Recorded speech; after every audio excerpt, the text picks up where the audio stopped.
8 most drunk Johnny Carson guests of all time. For 30 years, Johnny Carson reigned as the undisputed king of late night, welcoming Hollywood's biggest stars into America's living rooms with his trademark charm and impeccable timing. But behind that perfectly orchestrated Tonight Show facade lurked television's most unpredictable wild card: celebrities who'd had a few too many before the cameras started rolling. In an era before publicists micromanaged every interview and social media could instantly document a career-ending gaffe, stars would sometimes arrive at NBC's Burbank studios 3 sheets to the wind, creating moments of television both legendary and cringeworthy. Today, we're counting down the 8 most notoriously intoxicated guests ever to slur their way through The Tonight Show, moments the network executives wished they could forget, but viewers never would. From Oscar-winning legends who couldn't remember where they were to Hollywood icons who nearly fell off the famous couch, these weren't just awkward interviews, they were live television teetering on the edge of disaster. And what's most fascinating is how Carson handled these unpredictable situations. Sometimes with grace, sometimes with visible frustration, but always with the quick wit that made him a legend. So pour yourself something strong, though perhaps not as strong as what these celebrities had, and enjoy the countdown of Johnny Carson's most memorably inebriated visitors. What made these drunken Tonight Show appearances so remarkable wasn't just the spectacle of seeing famous faces under the influence. It was watching how the unflappable Johnny Carson navigated these unpredictable situations. In an era of live television with no editing safety net, Carson had to think on his feet when faced with slurring Oscar winners, rambling directors, and celebrities who might say or do absolutely anything. Some hosts might have panicked or cut interviews short at the first sign of trouble, but Carson typically employed a masterful mix of gentle redirection, strategic commercial breaks, and witty asides to Ed McMahon that acknowledged the elephant in the room without embarrassing his guests. Of course, not all interviews could be salvaged, and some celebrities found themselves permanently crossed off the Tonight Show guest list after particularly disastrous appearances. Let's explore 8 unforgettable examples of when Hollywood's brightest stars arrived at Studio One in Burbank, having clearly made a few too many stops at the bar along the way. Towns, the hangings were all in public on the square, and people came for hundreds of miles around and turned it into a big... 1. Truman Capote, the literary genius who couldn't form a sentence. When Truman Capote walked onto the Tonight Show set in 1980, viewers immediately sensed something was amiss. The brilliant author of In Cold Blood and Breakfast at Tiffany's, known for his razor-sharp wit and incisive observations, could barely navigate the short distance from the curtain to the guest chair without stumbling. What followed was perhaps the most uncomfortable 17 minutes in Tonight Show history. From the moment Carson welcomed him with a standard, "It's great to have you with us tonight," it was clear Capote was severely intoxicated. His response, intended to be a witty greeting, emerged as a nearly incomprehensible mumble that had Carson leaning forward with a strained, "I'm sorry, what was that?" The awkwardness had only begun. Throughout the interview, Capote slurred virtually every word, often to the point where even Carson, a master at understanding guests through their nervousness or accents, appeared genuinely confused about what the author was trying to say. When attempting to discuss his latest work, Capote launched into a rambling anecdote that veered wildly from topic to topic, eventually landing on a bizarre story about Montgomery Clift that seemed to have no beginning, middle, or end. The studio audience, initially excited to see the famous writer, grew increasingly uncomfortable as the interview progressed. Nervous laughter erupted when Capote, apparently forgetting he was on national television, suddenly turned to Ed McMahon and asked if he could sit in the announcer's lap because you look so comfortable, like a teddy bear. McMahon's stunned expression became one of the night's most memorable moments. Carson, ever the professional, tried valiantly to steer the conversation toward coherence. He repeatedly attempted to focus Capote with specific questions about his writing process or literary influences, lifelines that Capote consistently failed to grasp as he drifted into increasingly bizarre non sequiturs. The low point came approximately 12 minutes into the segment, when Capote attempted to take a sip of water and nearly missed the glass entirely, sending water down his chin and onto his shirt. Rather than acknowledge the mishap, he continued speaking as if nothing had happened, now with a large wet spot on his chest visible to millions of viewers. As the interview mercifully approached its conclusion, Carson signaled for an early commercial break, a rare move that he reserved for only the most dire interview situations. The camera caught him exhaling with visible relief as it cut away, a moment that wasn't supposed to be broadcast, but made it to air due to the director's delayed reaction. Backstage after the show, Carson reportedly told his producer, "That wasn't an interview. It was a hostage situation in slow motion." True to his word, Capote never appeared on The Tonight Show again during Carson's remaining years as host, despite the author's literary stature and previous successful appearances. What made the Capote incident particularly uncomfortable wasn't just his obvious intoxication, but the contrast between his brilliant public persona and the incoherent figure viewers witnessed that night. It represented a painful public glimpse of the demons that would eventually contribute to Capote's declining health and career in his final years, a stark reminder of how substance abuse could undermine even the most towering intellect on national television. Time in my life. I wish to thank very much my director, Mr. Guy Green. 2. Shelley Winters, the Hurricane in human form. If Johnny Carson maintained an unofficial ranking of his most challenging guests, Shelley Winters would undoubtedly have secured a place near the top. The two-time Academy Award winner was famous for her dramatic performances on screen, but her appearances on The Tonight Show often featured a different kind of drama, the kind fueled by pre-show cocktails and a complete disregard for the normal rules of television interviews. Winters' pattern of arriving at the studio, well lubricated, was so consistent that Tonight Show staff had a standard protocol when she was booked. Place her in the second or third guest position rather than the opening slot, hoping she might sober up slightly while waiting backstage. This strategy rarely succeeded, as Winters typically continued drinking in her dressing room until the moment she was called to the stage. Her most notorious appearance came in 1974, when she was ostensibly booked to promote her autobiography. From the moment she walked on stage,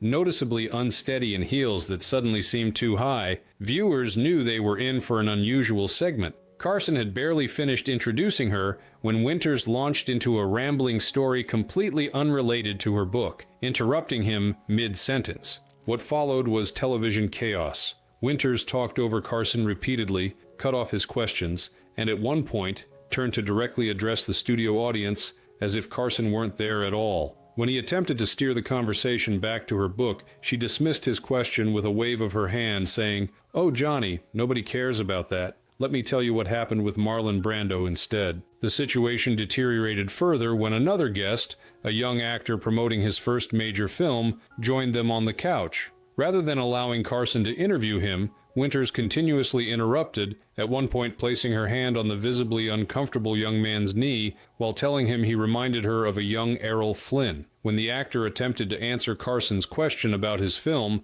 Winters loudly announced, "His movie isn't very good, but he's pretty to look at." Carson, normally the model of composed professionalism, showed rare visible frustration. Viewers could see his jaw tightening as he repeatedly tried and failed to regain control of his own show. At one point, the camera caught him shooting a desperate glance toward Ed McMahon, who merely shrugged helplessly from his sidekick chair. The breaking point came when Winters, apparently feeling that Carson wasn't being attentive enough to her stories, reached over and snatched his note cards from his hand, tossing them over her shoulder while announcing, "You won't be needing these, Johnny. I'm much more interesting." The cards scattered across the studio floor as the audience gasped. After finally managing to end the segment with another early commercial break, Carson reportedly told his producer, "If she's ever booked again, I'm taking that night off." True to his word, Winters disappeared from the Tonight Show guest list for nearly 3 years, an extraordinary blackout period for an actress of her stature. When she eventually returned in 1977, it was under strict conditions, including a noon interview time for the tape-delayed show, making extensive drinking beforehand less likely, and an understanding that any similar behavior would result in a permanent ban. As one staff writer succinctly described her approach to Tonight Show appearances, "She didn't sip, she stormed." What made Winters' drunken appearances particularly challenging was that, unlike some intoxicated guests who simply became incoherent, she became more dominant, louder, more opinionated, and completely unwilling to follow the basic conventions of a talk show interview. In Carson's carefully orchestrated television world, she was the hurricane that no amount of preparation could contain. Aren't you supposed to ask me things? Sure. Can I Can I try this? Because people always kid and say, it's just a prop. 3. Dean Martin. When the act wasn't an act anymore. Dean Martin's entire public persona was built around an affable, slightly tipsy charm. The martini glass in hand, the slightly loosened tie, the gentle sway as he sang. These were all elements of a carefully crafted image that had made him one of entertainment's most beloved figures. For years, insiders insisted that Martin's drinking was mostly for show, that the glass often contained apple juice rather than alcohol, and that his drunk performances were largely an act. On The Tonight Show, this cultivated image served him well during multiple appearances throughout the 1960s and early 1970s. Martin would arrive seemingly half in the bag, charm the audience with slurred one-liners, and generally play up his reputation while actually delivering polished, professional entertainment. Carson was in on the act, often setting up opportunities for Martin's drunk humor, with questions like, "How much have you had to drink tonight, Dean?" But something changed by the mid-1970s. Those close to Martin noted that what had once been primarily an act had gradually evolved into reality, with the entertainer increasingly turning to actual alcohol to cope with personal struggles, including the tragic death of his son and the collapse of his marriage. This painful transition from performed intoxication to genuine impairment became undeniably apparent during a 1976 Tonight Show appearance that remains one of the program's most uncomfortable moments. Martin was booked as the lead guest, supposedly to promote an upcoming NBC special. From the moment he walked through the curtain, however, it was clear something was different from his usual Dean Martin character. Rather than his trademark controlled sway, Martin stumbled noticeably on his way to the guest chair, nearly missing it as he sat down. His eyes appeared unfocused, and the slight slur that had always been part of his charm was now so pronounced that several of his first responses were nearly incomprehensible. Carson, who had introduced Martin with his usual enthusiasm, quickly registered that something was wrong. The interview veered off course almost immediately when Carson asked about Martin's upcoming special. Rather than providing the expected promotional response, Martin looked genuinely confused and asked, "What special?" When Carson tried to remind him about the NBC program, Martin responded with, "Oh, I thought I was here to talk to Merv," apparently confusing The Tonight Show with rival program The Merv Griffin Show. Carson attempted to salvage the interview with his usual quick wit, joking, "Well, Merv's not here tonight, but I can put on a wig if it would help." The audience laughed nervously, but Martin didn't seem to register the joke, instead staring blankly at Carson before asking, "What time is it?" Despite the interview being barely 2 minutes old. What followed was 7 excruciating minutes of television, with Carson desperately trying to guide Martin through basic conversation, while the legendary entertainer drifted further into confusion. At one point, Martin began singing "Everybody Loves Somebody" unprompted, stopping mid-lyric to ask if the show was being taped or broadcast live. The most revealing moment came when Carson, seeking any coherent response, asked Martin about his famous golf game. Martin briefly perked up, starting a story about playing with fellow Rat Pack member Sammy Davis Jr., only to suddenly stop and ask, "Where's Sammy? Is he coming on next?" Despite Davis not being booked on that night's show at all. Carson mercifully brought the segment to an early close, thanking Martin and quickly introducing a commercial break. The camera lingered just long enough to capture the genuine concern on Carson's face as a production assistant helped Martin from the stage. Backstage, according to multiple staff accounts, Carson was uncharacteristically shaken. "Dean made drunk look classy, until it didn't," he reportedly told his producer. "That wasn't the Dean Martin we know." Despite their longtime friendship, Martin's appearances on The Tonight Show became significantly less frequent after this incident, with Carson apparently reluctant to risk another such uncomfortable situation. What makes Martin's case particularly poignant is how it revealed the thin line between a celebrated public persona and a private struggle. For years,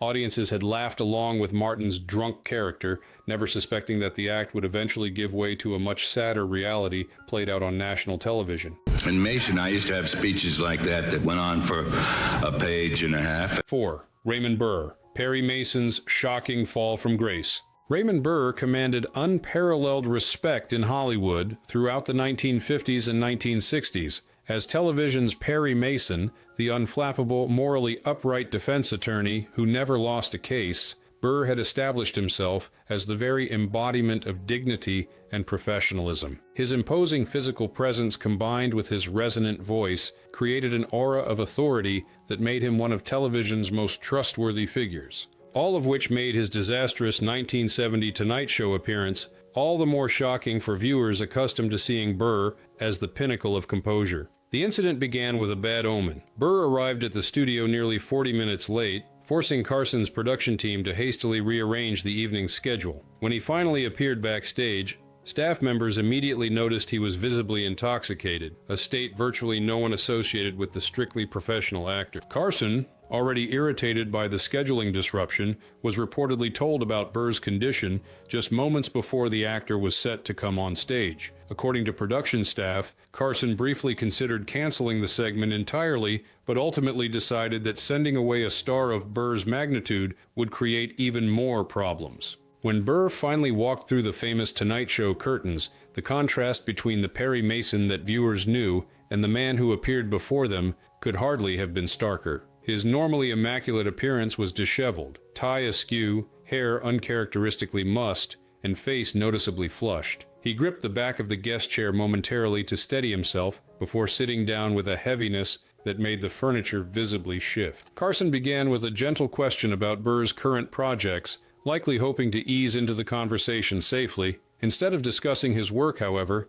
Burr launched into a rambling monologue about his orchid collection, a genuine hobby of his, but one that had nothing to do with Carson's question. For nearly 10 excruciating minutes, Burr expounded on orchid cultivation, breeding techniques, and his greenhouses in Fiji, occasionally losing his train of thought mid-sentence, only to start a new, equally tangential topic. The audience, initially excited to see television's beloved Perry Mason, grew increasingly uncomfortable as Burr's speech became more slurred and his points more disconnected. Carson made several attempts to redirect the conversation toward Burr's career, but the actor either didn't register these prompts or deliberately ignored them. The situation reached its nadir when Carson, clearly desperate to salvage something from the interview, asked Burr about his experiences playing Perry Mason. Rather than offering the expected nostalgic reflection, Burr stared at Carson for an uncomfortably long moment before asking, "What did you say your name was again?" Despite having been introduced by Carson just minutes earlier,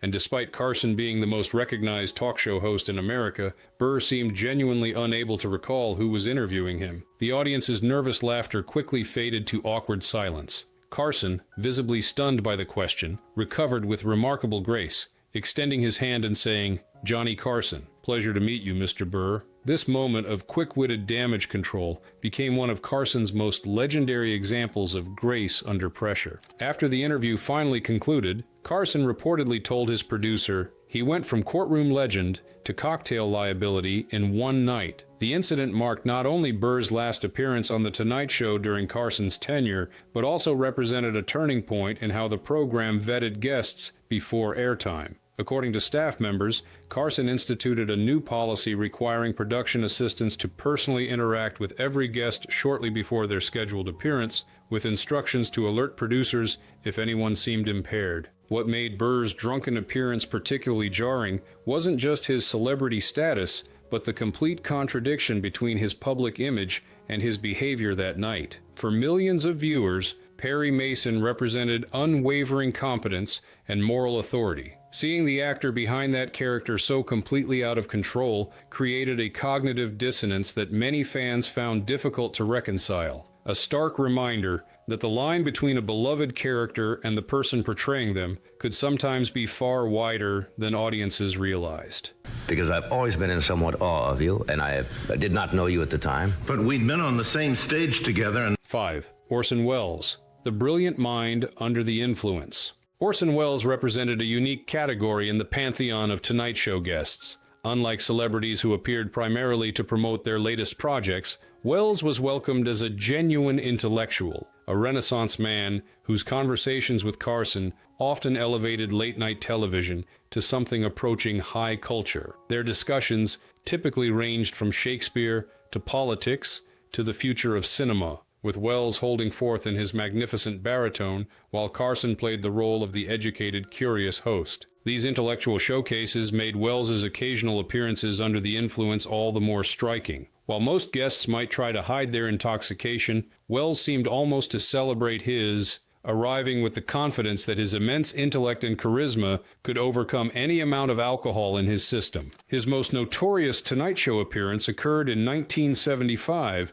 during a period when the once-svelte director of Citizen Kane had reached his full physical expansion. Backstage reports indicated that Wells had consumed multiple bottles of wine before the show. Not unusual for him, but on this particular evening, the effects were unmistakably visible. When he walked on stage, Wells was sweating profusely under the studio lights, his face flushed, and his movements more laborious than usual. He settled into the reinforced guest chair, reportedly specially constructed for his visits, and immediately launched into conversation without waiting for Carson's first question, a breach of talk show protocol that few guests other than Wells could have attempted. What followed was what one Tonight Show writer later described as a master class in drunk eloquence. Despite his clearly inebriated state, Wells began an extended monologue on the significance of Shakespeare's problem plays, occasionally slurring words, but never losing the thread of his complex literary analysis. The performance was simultaneously impressive and uncomfortable, a brilliant mind clearly operating through a significant alcoholic haze. Carson, recognizing both the value and the potential disaster of the situation, largely stepped back and allowed Wells to continue what eventually became a 14-minute, uninterrupted speech. The monologue veered from Shakespeare to Wells's experiences in the theater to pointed criticisms of contemporary Hollywood, occasionally circling back to earlier points in a way that suggested Wells himself had lost track of his argument. The audience's reaction was mixed throughout this extraordinary segment. Some appeared genuinely fascinated by Wells's erudition despite his condition, while others seemed unsure whether to be impressed or concerned as he occasionally paused mid-thought, visibly struggling to find words that would normally come easily to him. The turning point came when Wells attempted to quote from King Lear, but couldn't recall the exact lines. Rather than acknowledging the lapse, he created what appeared to be entirely new Shakespearean-sounding dialogue on the spot, delivered with such authoritative conviction that only Shakespeare scholars would have recognized the fabrication. This impromptu Shakespeare continued for nearly 2 minutes before Wells smoothly transitioned to another topic as if nothing unusual had occurred. By the segment's conclusion, Carson's expression had transformed from initial interest to visible exhaustion. When Wells finally paused for breath after his extended intellectual odyssey, Carson glanced at his watch and simply said, "We need to take a break," a rare moment of unfiltered reaction from the normally unflappable host. Backstage after the show, Carson reportedly remarked to his producer, "The genius was there, the sobriety wasn't." Despite this assessment, Wells continued to be welcomed back to The Tonight Show, unlike some other inebriated guests who found themselves permanently banned. The difference, according to one NBC executive, was simple. Even drunk, Wells was more interesting than most sober people could ever hope to be. This tolerance for Wells's occasionally intoxicated appearances reflected a different standard applied to guests perceived as genuine artists or intellectuals versus those seen primarily as entertainers. While Carson had little patience for actors or musicians who couldn't maintain their professionalism, he seemed to accept that Wells's occasional excesses came with the territory of genuine brilliance, a reminder that in television, as in other fields, different rules often apply to those considered true geniuses. Chief is the most generous man I had, and I am very much in love with him. And you've had some very generous husbands, haven't you? No, not at all. 6. Zsa Zsa Gabor. Vodka and diamonds on display. Zsa Zsa Gabor built her career on a carefully crafted persona. The glamorous Hungarian bombshell whose accent was as thick as her jewelry was expensive. With her trademark Dalink and flirtatious manner, Gabor was a Tonight Show favorite, reliable for delivering entertaining, slightly risque banter that perfectly complemented Carson's straight man reactions. Usually, Gabor's appearances followed a predictable pattern. She would sashay onto the stage dripping in jewels, exchange playfully suggestive remarks with Carson about her multiple marriages, plug whatever project she was nominally promoting, and leave the audience charmed by her exotic European glamour. But on one memorable night in 1973, this familiar routine went spectacularly off the rails due to what appeared to be a pre-show encounter with significantly more vodka than was advisable. Trouble signs were apparent from the moment Gabor emerged through the curtain. Her normally precise runway walk was noticeably unsteady, with one stiletto heel nearly catching in the carpet as she made her way to the guest chair. Carson, ever the gentleman, rose to assist her, a courtesy that Gabor acknowledged by attempting to kiss his cheek, but instead landing somewhere closer to his ear. Once seated, Gabor's usually manageable accent seemed to have doubled in thickness, rendering some of her initial responses nearly incomprehensible. Carson, quickly recognizing the situation, shifted to questions requiring simple answers, but Gabor insisted on delivering lengthy, meandering responses that frequently lost their way before reaching any clear conclusion. The situation escalated when Gabor, apparently feeling that her position on the couch wasn't close enough to Carson, attempted to slide nearer to him mid-answer. This maneuver nearly ended in disaster as she momentarily lost her balance and began to tip sideways. Carson quickly reached out to stabilize her, a move that Gabor interpreted as an invitation for physical affection. "Johnny, you are trying to make the moves on me," she declared loudly, before launching herself toward him for another kiss.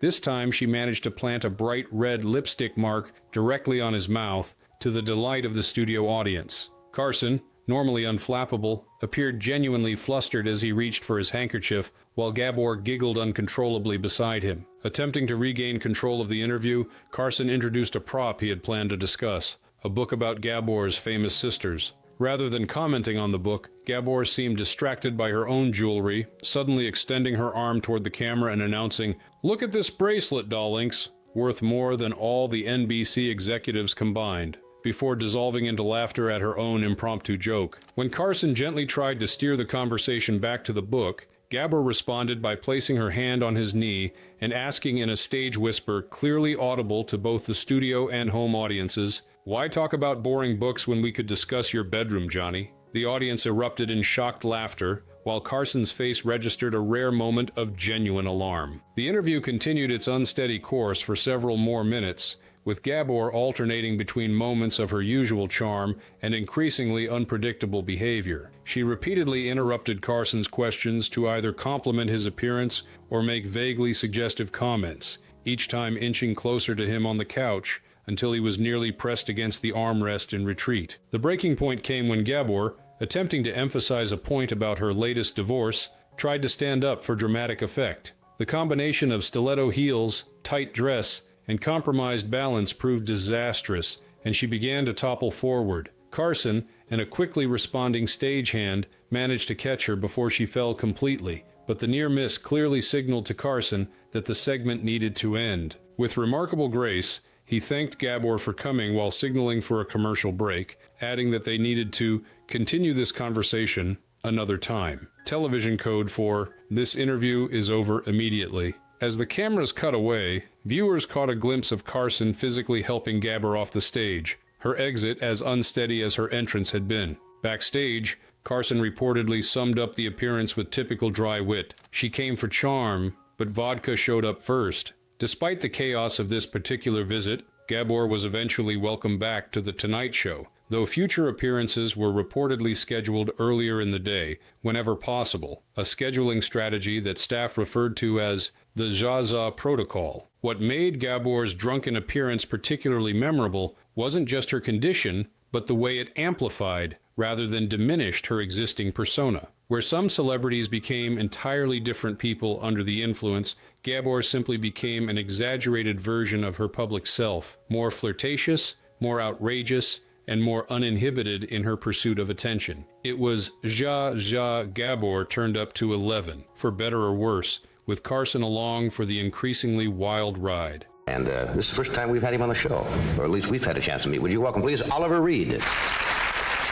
7. Oliver Reed, the guest too wild, even for Carson. In the pantheon of notoriously intoxicated celebrities, few names carry the legendary status of Oliver Reed. The British actor, known for powerful performances in films like Oliver and Women in Love, had earned an international reputation for his prodigious drinking and unpredictable behavior, a reputation that eventually made him the rare celebrity considered too risky even for Johnny Carson's Tonight Show. Unlike the other entries on our list, Reed never actually made it onto Carson's couch, a distinction that itself speaks volumes about his notorious status. According to multiple NBC sources, Reed was booked to appear on The Tonight Show in 1973 to promote his role in The Three Musketeers. However, as the broadcast date approached, Reports about Reed's recent behavior on other talk shows reached Carson's producers, triggering unprecedented concern. Reed had recently appeared on several British chat shows in various states of intoxication, creating moments of television that were alternately hilarious and horrifying. On the BBC's Parkinson, he had performed impromptu gymnastics before calling the host a duller version of the real thing. On The Russell Hardy Show, he had emptied a glass of whiskey into a potted plant after declaring it too weak and demanding stronger refreshment. Most alarmingly, on an Australian program, he had reportedly threatened to remove his trousers if the host continued asking questions about his drinking habits, a threat he began to make good on before the broadcast hastily cut to a commercial. These incidents created serious concerns for The Tonight Show's producers, who brought their reservations directly to Carson. According to former NBC executive Dick Ebersol, Carson reviewed tapes of Reed's previous appearances and made an unprecedented decision to cancel the booking altogether rather than risk an uncontrollable situation on live television. This decision was especially remarkable given Carson's usual approach to potentially difficult guests. Rather than avoiding controversial figures, Carson typically welcomed them, confident in his ability to manage even the most challenging interviews. His willingness to draw a line with Reed spoke volumes about just how unpredictable the British actor was considered to be. The cancellation created its own minor controversy, with Reed publicly declaring that American television was too bloody timid and suggesting that Carson was afraid of a real man on his precious show. These comments might have burned the bridge permanently, but Carson, ever the professional, reportedly kept the door slightly open, telling his booking team that Reed would be reconsidered after he demonstrates he can appear on television without becoming the headline. That opportunity never materialized during Carson's tenure. Reed's reputation for alcohol-fueled antics only grew throughout the 1970s and 1980s, creating a self-fulfilling prophecy where his behavior became so expected that he seemed to feel obligated to live up to it. By the time he achieved a career renaissance with his role in Gladiator, 2000, Carson had long since retired from The Tonight Show. What makes Reed's non-appearance particularly significant is how it reveals the invisible boundaries of what even the most tolerant talk show would accept. In an era when intoxicated celebrities were relatively common on late-night television, Reed represented the outer limits, a guest whose unpredictability exceeded even Carson's considerable abilities to manage on-air chaos. As one former Tonight Show writer succinctly put it, he drank like it was his job and talked like it wasn't. This observation captured the essence of why Reed remained the guest too wild even for Carson, a man whose primary talent sometimes seemed at war with his even more impressive capacity for self-sabotage.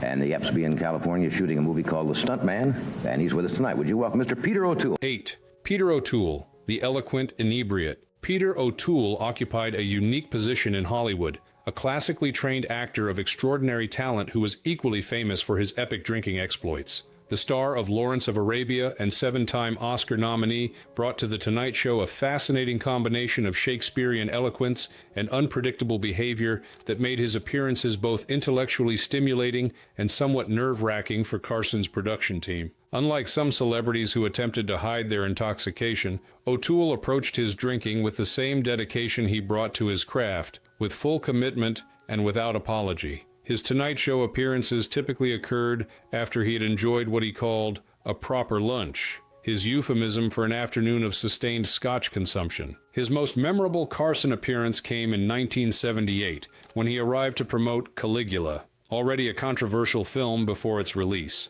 Backstage staff noted that O'Toole was well lubricated before the broadcast, having apparently spent much of the afternoon in the hotel bar across from the NBC studios. Nevertheless, he was coherent and charming during the pre-interview, leading producers to believe the segment would proceed normally. When O'Toole walked on stage, he initially appeared composed, his natural grace and theatrical training allowing him to navigate the short distance to the guest chair with reasonable stability. The first hint that the evening might take an unusual turn came when, rather than waiting for Carson's initial question, O'Toole immediately launched into a critique of the studio lighting, suggesting it was designed by someone with a profound hatred of human skin tones. Carson, amused rather than offended by this observation, smoothly transitioned to a question about O'Toole's latest project. Rather than providing the expected promotional response, O'Toole embarked on a remarkably articulate but entirely tangential discourse on the decline of classical training in modern actors. This 7-minute improvised lecture, delivered with perfect diction despite his obvious intoxication, left Carson alternately impressed by O'Toole's erudition and frustrated by his complete disregard for the interview's intended direction. Throughout the segment, O'Toole exhibited a fascinating pattern. He would drift into seemingly disconnected anecdotes, appear to lose his train of thought entirely, then suddenly snap back with razor-sharp observations delivered in perfect theatrical English. The effect was like watching someone repeatedly fall asleep at the wheel only to awaken with the reflexes of a Formula One driver, narrowly avoiding disaster each time. The interview's most surreal moment arrived when Carson mentioned O'Toole's well-known passion for fencing. Without warning, O'Toole leapt to his feet, grabbed Carson's pen from the desk, and assumed a perfect on-guard position. "Stand up, Johnny," he commanded. "I shall teach you the basics of the noble art." Carson, caught completely off guard but always game for unexpected moments,